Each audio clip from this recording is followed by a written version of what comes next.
ते बाबासाहेब आंबेडकरांनी एका ठिकाणी असं म्हटलेलं आहे की शिक्षण कुणाचं झालं पाहिजे, शिक्षण त्या लोकांचं झालं पाहिजे जी ह्या व्यवस्थेला, वर्ण व्यवस्थेला उखडून फेकतील अशा लोकांचं शिक्षण झालं पाहिजे.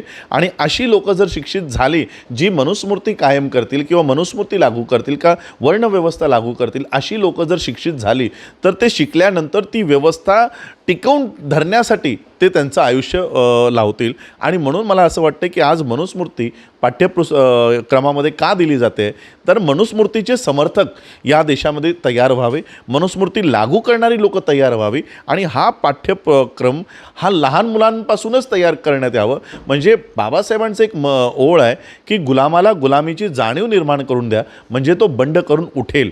आता गुलाम असे तयार केले जातील की ते गुलामीला एन्जॉय करतील. म्हणजे त्यांना लहानपणापासूनच, पहिलीपासूनच, पाचवीपासूनच त्यांना हे धर्मनिष्ठित शिक्षण दिलं जाईल आणि त्यानंतर जो प्रोडक्ट बाहेर पडेल, जी मुलं बाहेर पडतील ती या मनुस्मृतीला लागू ठेवण्यासाठी, या इम्प्लिमेंट ठेवण्यासाठी हा कार्यकर्ता म्हणून बाहेर पडेल.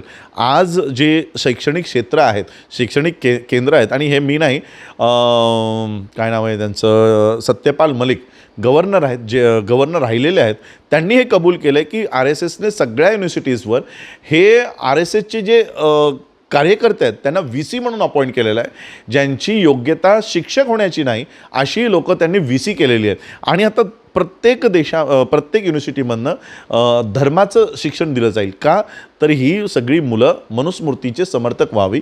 पूर्वीचं शैक्षणिक क्षेत्रामधनं IAS, IPS, डॉक्टर, इंजिनियर बाहेर पडायचे, पण आत्ताच्या शैक्षणिक क्षेत्रामधनं RSSचे कार्यकर्ते बाहेर पडतात.